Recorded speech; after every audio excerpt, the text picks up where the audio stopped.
47, very first sentence, the voluntary consent of any of the human subject is absolutely essential. It does go on to say the duty of consent on those who initiate, direct, or engages in the experiment. Duty of consent is on those who initiate, direct, or engage in the experiment. You can find these facts on the upper right-hand corner of the page. Fact number 2, page 3 of the Declaration of Helsinki. Subject line 7. Medical research is subject to ethical standards that promote and ensure respect for all human subjects and rights. 8 goes on, can never take precedence over the rights or the interests of the subjects. 23 goes on to say it must take into consideration laws. These must not be allowed to reduce or eliminate any of the protections for the research subjects. 25 goes on to say, given informed consent must be voluntary. 26 goes on to say, right to refuse, is freely given informed consent. It's pretty clear. Then you go on to fact number 3. Fact number 3. So that last was international. This is actually national rule. This is 46116. Rules for informed consent per U.S. Health Department services. It reads, each subject shall be provided a statement that participation is voluntary. Refusal to participate will involve no penalty or loss of benefits to which the subject is otherwise entitled. And the subject may discontinue participation at any time. The subject may discontinue participation at any time without penalty or loss of benefits to which the subject is otherwise entitled. Fact number 4, and this is somewhat subjective. This guy only works for Harvard Law. This is Lee Colinas. He concludes, research without consent is only justified when, quote, obtaining consent is impractical. Number 5, these are all facts. This is on the Binax Now. At the bottom of the page, it clearly reads, caution.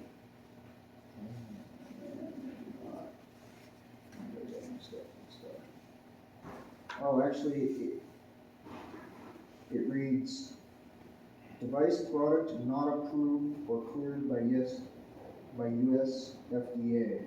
Yes, now that's kind of a weird thing because they're saying yes, it is not approved. Are you close to page 9? 6. I'm halfway. You can take right to We're okay. Yeah. 6. And this is experimental treatments are moved into clinical trials. This is from the Clinical Research versus Medical Treatment, FDA. So this is straight from the FDA. The most promising experimental treatments are moved into clinical trials. They don't stop being experiments there. They're still experiments, and they're in clinical trials. Then it goes on to say, strict rules for clinical studies have been put in place by National Institutes of Health. Strict rules are implemented by National Institutes of Health. So let's go on to National Institutes of Health.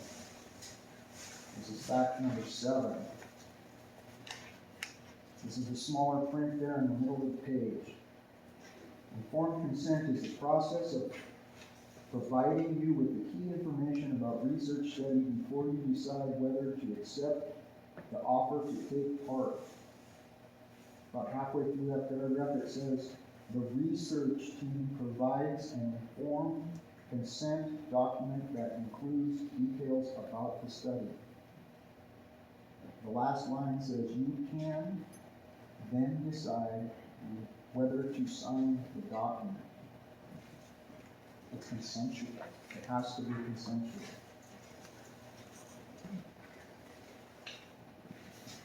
Number 8.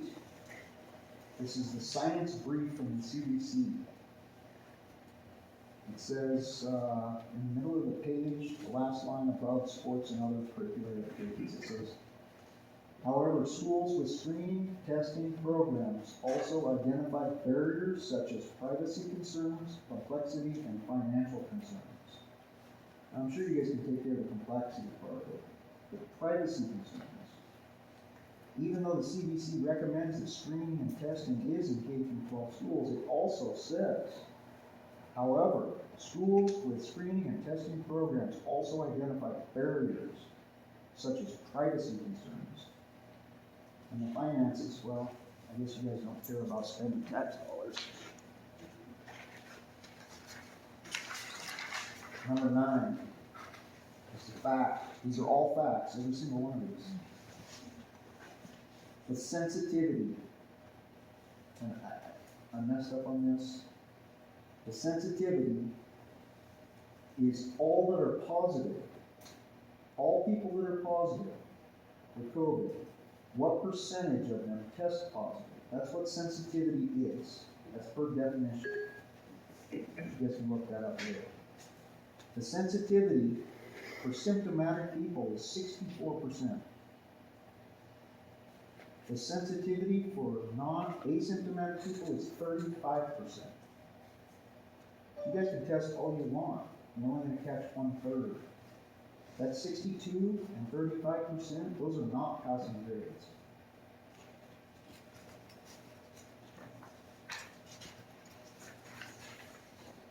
Number 10. This is from the International Journal of Health. And this is a quote.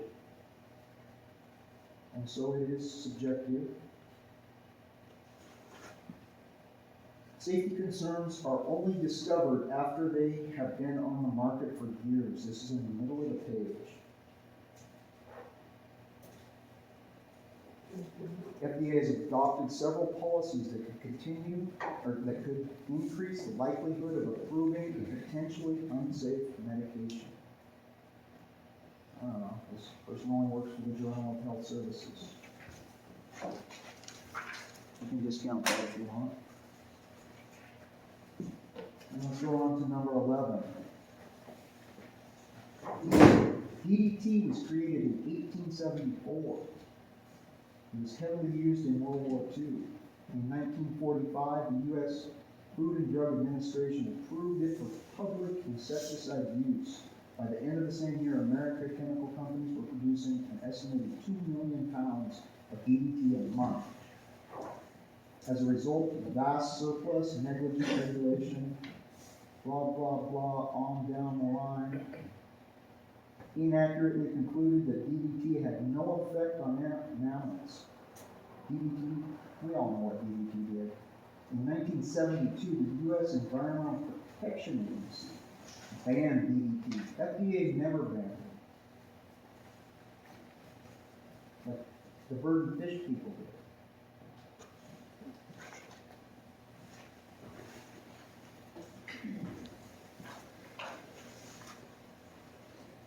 How about talcum powder? FDA holds their first meeting on talcum powder in 50 years. It's fact number 12. 50 years. Asbestos and talcum powder. I'm sure you've seen advertisements for massive lawsuits. Fact number 13, and this comes from the FDA website, Understanding Investigational Drugs. It says that finally, and I have the full print of all of this stuff, I just didn't have it on paper. Finally, remember that the approved drugs have completed extensive testing and clinical trials, and there is scientific proof that they are safe and effective. This is from the FDA. So once they've been through clinical trials, the FDA is going to tell you that they're safe. After 50 years with Johnson baby powder. after 30 years of GDT. Are you guys going to approve something that is an experimental procedure when it comes to them? Are you guys really going to do that? This is experimental. Helsinki says no way, not without consent. Nuremberg, no way without consent. Our own federal codes.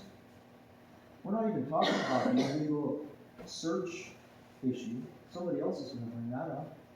Washington State they cannot search. You cannot search without probable cause. If a person is not showing any symptoms, you have no right to search them. Just like State Patrol can't search somebody without probable cause. People have spoken about this in many, many, many ways.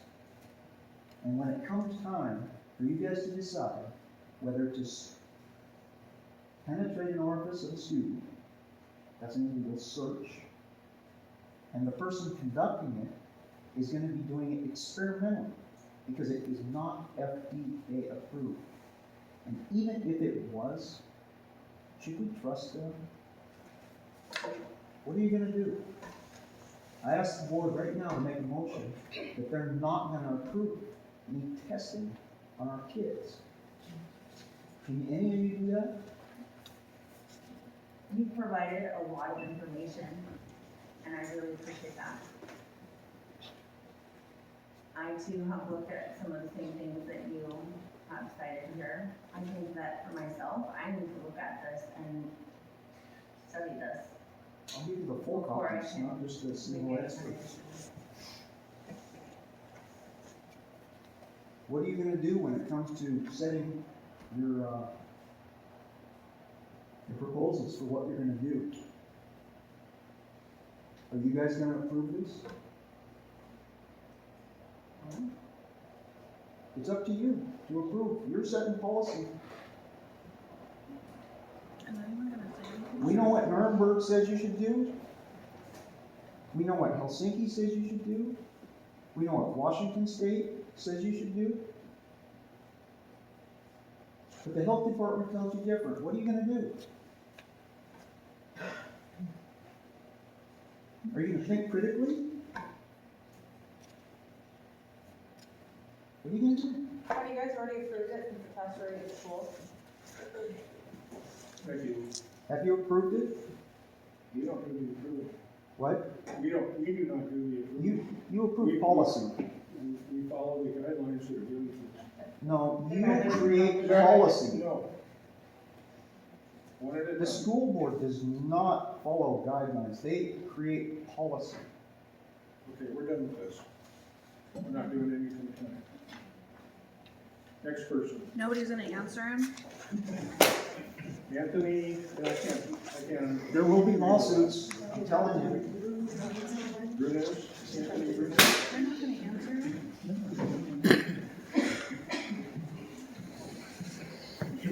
How much paper do you want to do? My name is Anthony Grnis, and I will not be wearing my mask respectfully. I want to make sure you can hear every word I say. I am here to speak on behalf of others who are too shy to speak. But we have all come together in one resolve. That as American citizens, we do not want our rights trampled on. It is truly sad that myself, being a child, has to come up here and tell the adults what is obviously wrong and to remind them that their job is to stand up for our rights. Number one issue, the mask mandate is causing issues with our school studies. It's hindering our ability to read and muffling our discussions. If the goal has been to muzzle us, this is effective. If the goal is to keep us from getting and spreading the virus, these masks are ineffective. The medical science shows that the likelihood of us getting seriously ill from COVID-19 is very, very small. In fact, we're more likely to die of a car accident on our way to or from school, and I live right across the street. We're not interested in following your political signs. We're not interested in your political positions. We're interested in, what we are interested in is being American citizens that hold up the Bill of Rights, the United States Constitution that protects our rights and honors our Declaration of Independence. I will not stand for this politicalization of our medical rights, and neither should you. Your children expect you as an adult to protect them and protect their rights. Your job as a public school board is to promote the education of all children in your district. Number 2 issue, education.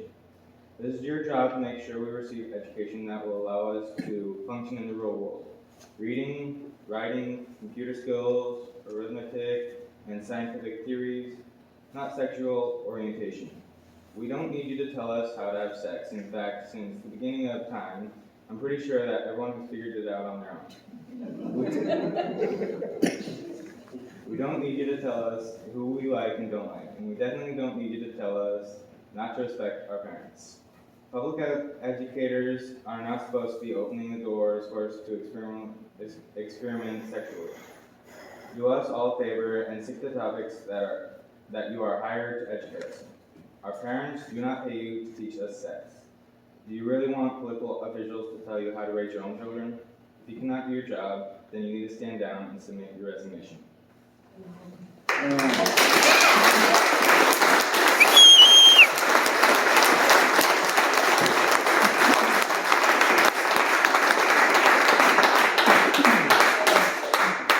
Well, thank you, Anthony.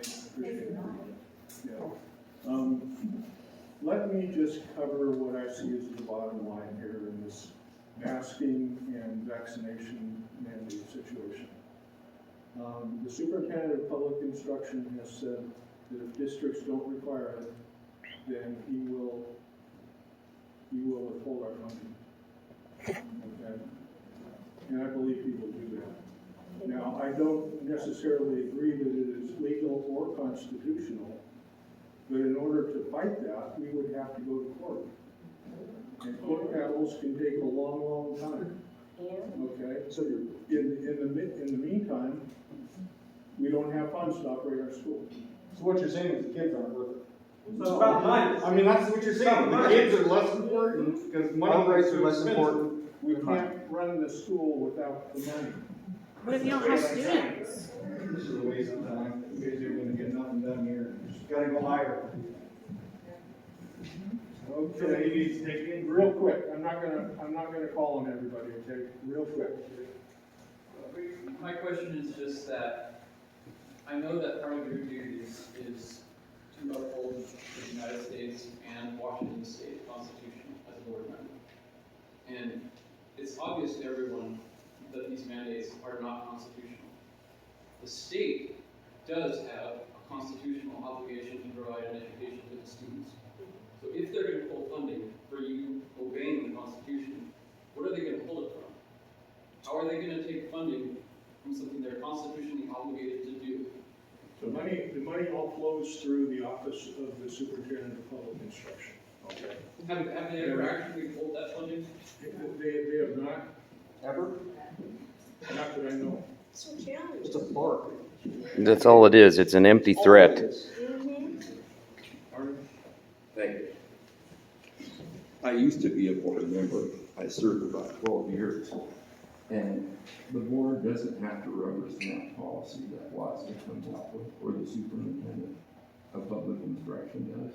You can, but when I came on the board, I was able to convince my fellow board members to not adopt a certain policy that I personally and my wife were victims of it. That had been going on. And yes, their attorneys will recommend that you do stuff, but they have no skin in the game. And that was withholding information of activity that is illegal, that they knew about, that our child was involved in. And we paid a very high price for that.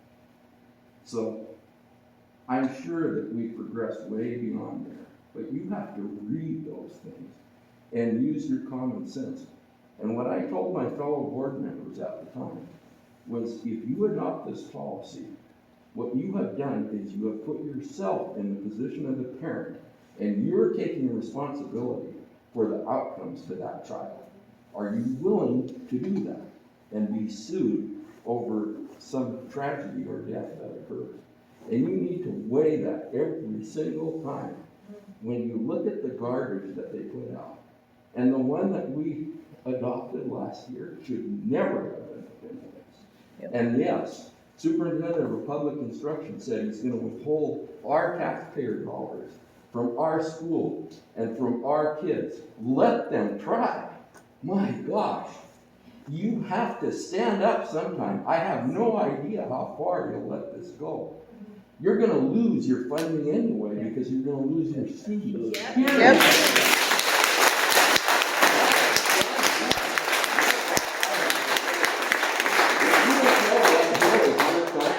Kids are that hill.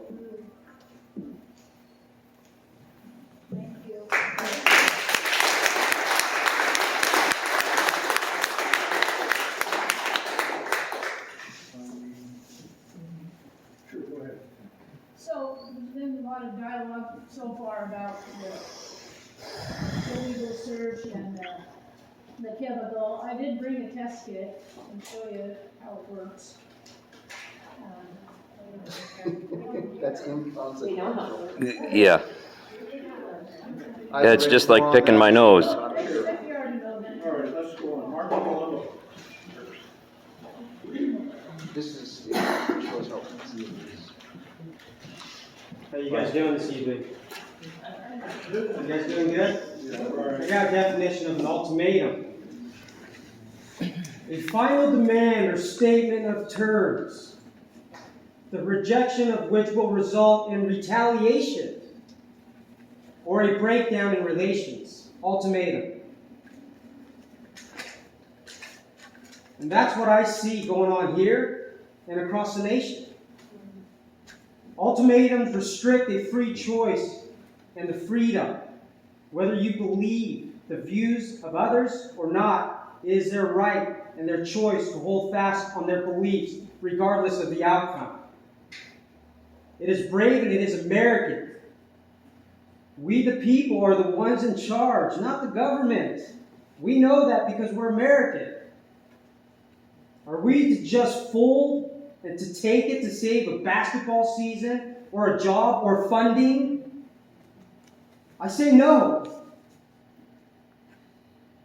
Or stand for principle and our rights and belief with integrity. I say yes. That is what a patriot does. Everyone has the right to free choice without an ultimatum regardless of the situation. I question your integrity.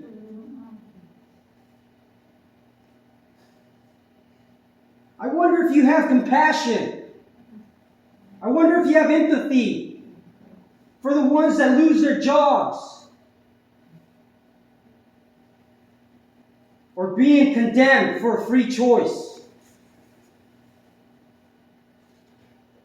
Where you just follow suit, pushing the agenda, folding to save your own hide at the expense of others. And I'm talking about my children. Where is thy love, my neighbor? Anyone that is a true patriot knows what an ultimatum is, and it is wrong. And it's not American. Just open your eyes, open your minds, open your hearts. Thank you.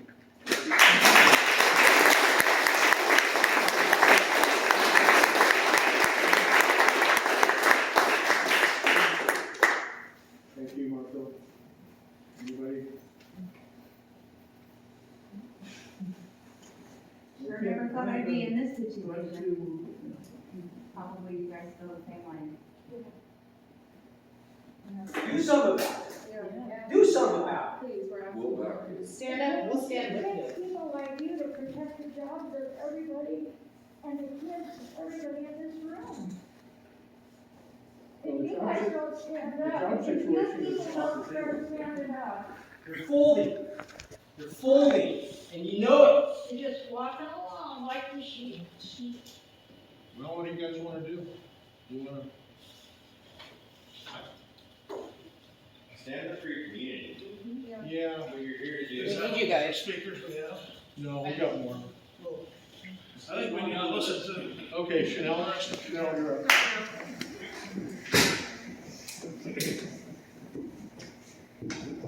There has been visible government overreach in our school systems. The past 19 months have revealed significant weaknesses in our administration, including our school board. Our district has failed to care for the livelihood of its staff and its children. I believe that this failure is a result of lack of knowledge. I don't think you guys are ill-intended at all. My hope in addressing the board tonight is to provide information that will influence your future decisions for the district and to provide insight that the school administration might not be privy to. In February of 2020, Governor Inslee declared a state of emergency in response to COVID-19. RCW 4306-220 details Washington State's governor's powers under a state of emergency. The power provided in this law span from temporarily prohibiting travel on certain state highways, streets, gathering in public places, halting certain taxes, and even the sale of alcohol and other commodities. I've scoured this RCW and have found nothing that pertains to mandates for personal protective equipment, mandatory health screenings, or vaccinations. Before a bill becomes law, it is to first pass the House and the Senate before being submitted to the governor or the president for final approval. There is also a principle in administrative law called the non-delegation doctrine. This doctrine states that Congress cannot delegate its powers to other entities, which in this case is the school district. For 19 months, we have all heard about mandates, proclamations, and requirements, but we have not heard much about law. That is because when it comes to masks and COVID-19 vaccinations, there are no federal or state laws requiring either. Governor Inslee nor the President have the power alone to make such laws, and according to the 14th Amendment of the Constitution of the United States and Section 12 of the Constitution of Washington State, Congress cannot pass such laws without violating our civil liberties. If our government cannot pass laws for masks or vaccines, what makes our school administrators believe they have rights to enforce them? RCW 18-130-190 and 18-130-140 detail who is authorized to provide medical advice and care. How many medical professionals do we have in our administration? What school employees are qualified to not only recommend but require that a staff member or student take any pharmaceutical? If a person in this district who is not a physician is requiring any of its staff or students to take a medication or a test, would they not be standing in place of a doctor and in violation of law? RCW 6977-050, and I'm sure you're aware of it now, the Nuremberg Code of 1947 details informed consent. The Nuremberg Code came as a result of the Nuremberg trials involving the Nazi Party and doctors indicted on war crimes and crimes against humanity. The Nuremberg Code states that voluntary consent of the human subject is absolutely essential. This means that the person involved should have legal capacity to give consent, should be situated to be able to exercise free power of choice without the intervention of any element of force, fraud, deceit, duress, overreaching, or other ulterior form of constraint or coercion, and should have sufficient knowledge and comprehension of the elements of the subject matter involved as to enable him to make an understanding and enlightened decision. When a teacher or a staff member is told to get a vaccine or lose their job, how is there voluntary consent? If a student must present a negative test to participate in sports, is that not coercion? Would not any person or entity requiring such treatments be in violation of both state and federal law? In order to be exempt from taking a COVID vaccine or a test, a person must attest to their faith. How is this not a violation of Section 7 of the Washington State Constitution that states no person shall be disturbed in his private affairs without authority of law? Or a violation of Title 7 of the Civil Rights Act that states it is unlawful for an employer to discriminate against any individual for terms or conditions of employment or privileges based on race, color, religion, sex, or national origin. A passage from the district's own personnel policy states that the district encourages the reporting consistent with the superintendent's procedures of improper governmental actions by any district officer or employees. I am not a district employee, but wouldn't the board be obligated to act when made aware of improper governmental actions by its administrators? Violating constitutional rights is improper governmental action.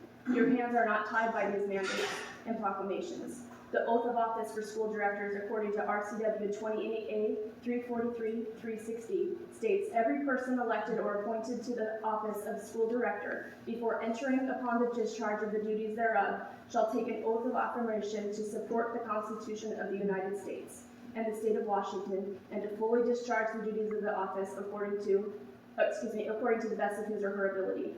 It is every public official's duty to uphold the Constitution, and that includes our school board.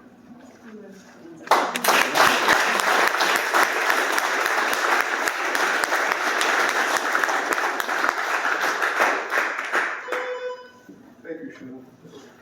Any response? Thank you for that. It's good information. Trina? Do you recognize this person? Maybe. I can't see. Car, I can't see. is that Lori? That is. That's our school nurse and the public health nurse Okay. at our Pacific County Fair this summer, with COVID, without a mask, with all the kids. Why are we taking directions from them when it's rules for them, or rules for us, but not for them? I know that I'm privy to this information because I was a 4-H leader the last 6 years, up until October 1st, when we were mandated to take a shot or lose our volunteer position with the kids. We could go to the meetings as a parent, but not as their leader. If we did not take a shot, I refuse to do so. She was out with COVID at fair, which she came to, and I'll print it out 11 by 15 so you can all see, with COVID, no mask, with the kids, because it was okay because she was vaccinated. How is that? I mean, we're listening to these people for guidance, and they're going completely opposite of what they're forcing us to do. You know, when seeing her up there and talking to the microphone and handing it to the next person, and I'm like, stop! You know, you're COVID positive. You specifically, you know, said, I'm sorry, I can't be the dairy superintendent, because she's the dairy superintendent, has been for years and years and years, and came to fair anyways, with COVID, without a mask, around everybody else, but we're taking guidance from them. You know, I just thought it should be brought to your attention as well. Thank you. Okay, Jeff Caravaggio.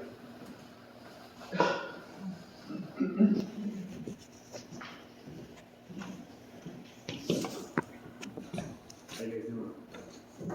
Had better days, Jeff. So Seattle Public Schools is already requesting the Department of Health that all students in Washington State get mandatory vaccination. So I know you guys have already hit on this a little bit, and in light of all the testimony we've had and the facts and all the laws that we've all just learned and should agree to, I just want to bring it up one more time and ask, give me another chance. Am I the last speaker? No. Okay, well, have you guys already made a decision? What are you going to do when this comes down? We haven't made a decision. That's why we're here tonight, is to take in all that information. Yeah. So we can, you know, go through it, muddle through it the best we can, and then we'll. I have not heard anything about vaccinations for students.